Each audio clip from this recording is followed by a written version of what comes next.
Saudara yang terkasih di dalam Kristus, di dalam suasana Minggu Advent yang pertama saat ini, kita akan bersama-sama merenungkan sabda Tuhan. Dan sebelumnya, mari kita bersatu di dalam doa. Ya Allah Sang Sumber kehidupan, kami bersyukur untuk anugerah kehidupan yang Engkau berikan kepada kami. Hingga saat ini kami boleh bersama-sama akan menerima sapaan firman-Mu yang menjadi makanan dan bahkan kekuatan di dalam kehidupan rohani kami. Oleh sebab itu, ya Allah, bersabdalah, karena kami siap untuk mendengarkan. Di dalam Kristus Sang Sumber Sabda yang hidup, kami berdoa. Amin. Sore hari ini firman Tuhan terambil di dalam 2 Petrus pasal 3, ayat 8 sampai 15. 2 Petrus pasal 3 ayat 8 sampai 15. Demikianlah sabda Tuhan.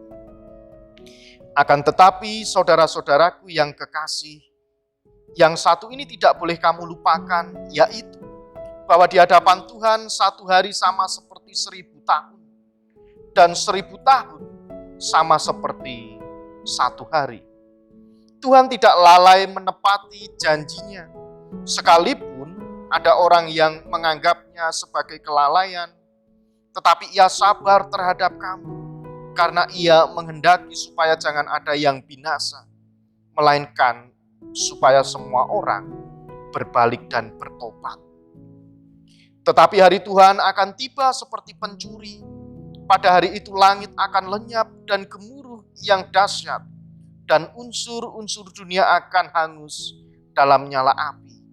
Dan bumi dan segala yang ada di atasnya akan hilang lenyap. Jadi jika segala sesuatu itu akan hancur secara demikian, betapa suci dan salehnya kamu harus hidup. Yaitu kamu yang menantikan dan mempercepat kedatangan hari Allah. Pada hari itu langit akan binasa dalam api dan unsur-unsur dunia akan hancur karena nyalanya. Tetapi sesuai dengan janjinya, kita menantikan hari yang baru dan bumi yang baru, di mana terdapat kebenaran. Sebab itu saudara-saudaraku yang kekasih, sambil menantikan semuanya ini, kamu harus berusaha supaya kamu kedapatan tak bercacat dan tak bernoda di hadapannya dalam perdamaian dengan Dia. Anggaplah kesabaran Tuhan kita sebagai kesempatan bagimu untuk beroleh selamat, seperti juga Paulus, saudara kita yang kekasih, telah menulis kepadamu menurut hikmat yang dikaruniakan kepadanya. Demikianlah sabda Tuhan. Yang berbahagia adalah kita semua yang merindukan sabda Tuhan serta melakukannya di dalam kehidupan sehari-hari. Maranatha. Ibu, bapak, dan saudara yang terkasih di dalam Kristus, jika ada pertanyaan, siapakah Yesus bagi kita? Serempak pasti bagi orang Kristen akan menjawab bahwa Yesus itu adalah juru selamat kita. Semua pasti akan sepakat dan serempak bersama-sama akan menjawab, siapa Yesus bagi kita? Jawabannya pasti, Yesus adalah juru selamat bagi kehidupan kita. Nah, jawaban yang sama juga dikemukakan oleh perempuan Samaria dalam cerita-cerita Alkitab. Dalam Injil Yohanes pasal 4, pegawai istana yang anaknya sakit, itu pun sama bahwa Yesus adalah juru selamat.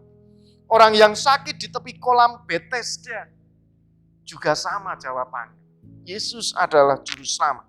Perempuan yang berzina dan masih banyak lagi yang lainnya.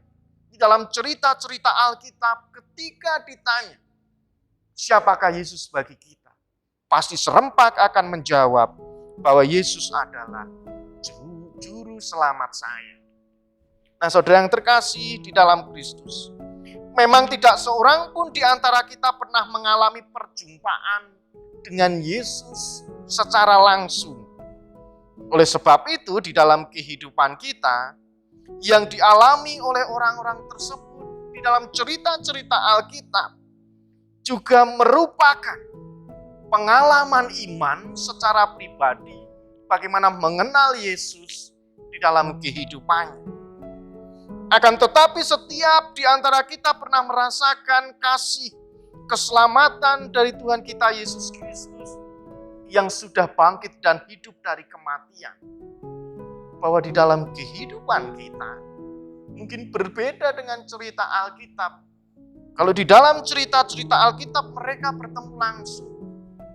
Tetapi mungkin bagi kita pertemuan di dalam pergumulan iman itu yang menghantarkan di dalam kehidupan kita untuk berani menjawab siapa Yesus bagi kehidupan kita.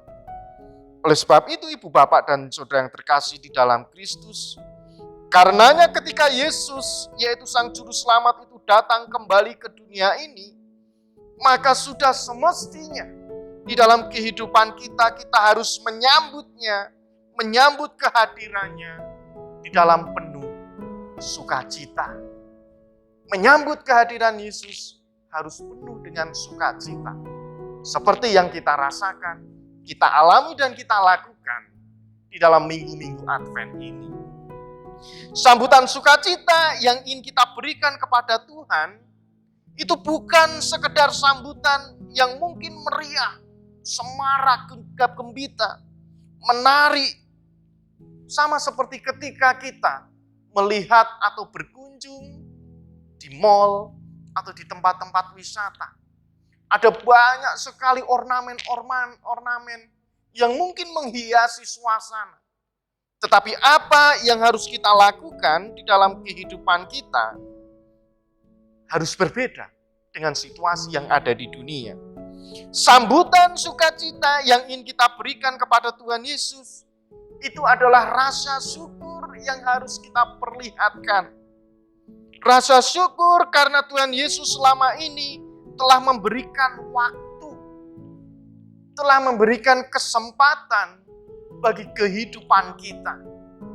Inilah rasa syukur yang harus kita imani, rasa syukur yang harus kita tunjukkan, bahwa Tuhan Yesus memberikan waktu dan juga memberikan kesempatan di dalam kehidupan yang kita alami. Oleh sebab itu, Ia telah memberikan kesempatan kepada kita untuk mempertahankan keselamatan yang Tuhan berikan kepada semua ciptaan. Termasuk bagi kita orang yang percaya, yang mau mengimani keselamatan yang sudah Tuhan berikan di dalam kehidupan kita. Nah, ibu bapak dan saudara yang terkasih di dalam Kristus, pertanyaannya, persembahan syukur apa yang akan kita persiapkan bagi Tuhan saat ini di dalam penantian menyambut kedatangan Tuhan?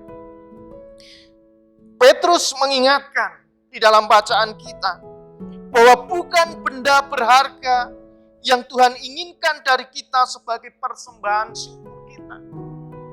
Bukan benda, bukan uang, bukan harta, ataupun apapun yang melekat di dalam kehidupan kita yang harus kita tunjukkan sebagai rasa syukur.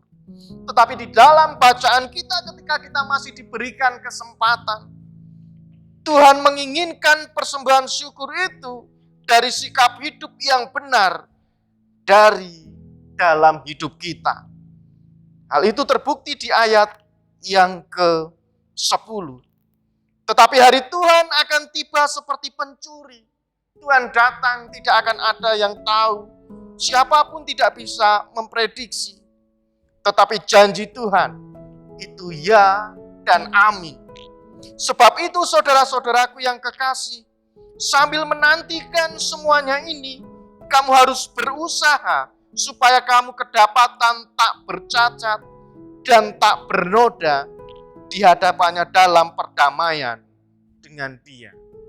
Inilah ungkapan dan rasa syukur kita ketika kesempatan itu diberikan kepada Tuhan untuk kita bisa menyambut kedatangan Tuhan dengan penuh sukacita. Oleh sebab itu, ibu bapak dan saudara yang terkasih di dalam Kristus, sebuah sikap hidup benar di hadapan Tuhan yang senantiasa mesti kita usahakan sepanjang hidup kita. Kehidupan yang baik, yang benar, yang senantiasa harus kita usahakan sepanjang hidup kita. Itulah ungkapan syukur yang akan kita tunjukkan, kita haturkan kepada Tuhan. Nah, Ibu Bapak dan Saudara yang terkasih di dalam Kristus, mulai dari berbalik dari sikap hidup yang lama ke dalam sikap hidup yang baru, yaitu dimulai dari pertobatan. Menjaga dan memelihara diri dalam sikap hidup takut akan Tuhan. Dan juga kita harus memperlakukan dengan benar setiap orang yang kita jumpai. Meskipun orang tersebut berbeda keyakinan, sama seperti yang lainnya.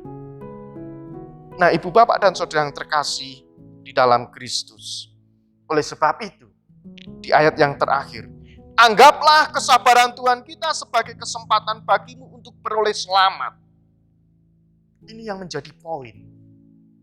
Bahwa kesabaran yang ditunjukkan Tuhan, itu merupakan kesempatan kita untuk mendapatkan keselamatan.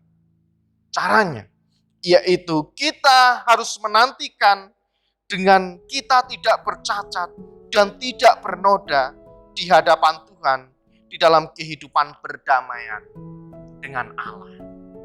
Nah, Ibu Bapak dan Saudara yang terkasih di dalam Kristus, di minggu-minggu Advent saat ini kita akan mempersiapkan di dalam perayaan untuk menghayati iman kita, di mana kehadiran kelahiran Kristus di dunia merupakan sebuah sukacita yang harus diimani dan sukacita yang harus dirayakan.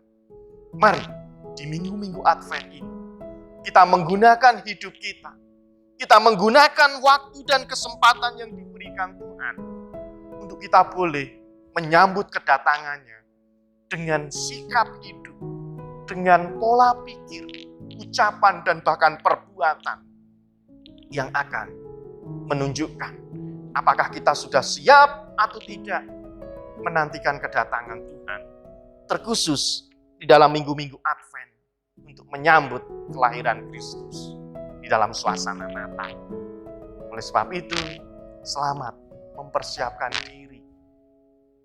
Tuhan akan melihat dan akan mendapati kehidupan kita. Kita yang mau bertobat, kita yang mau hidup tak bercacat, tetapi hidup kudus dengan selalu memohon pertolongan dan tuntunan dari Roh Kudus. Selamat menikmati minggu Advent yang pertama. Tetaplah hidup kudus, hidup benar di hadapan Tuhan.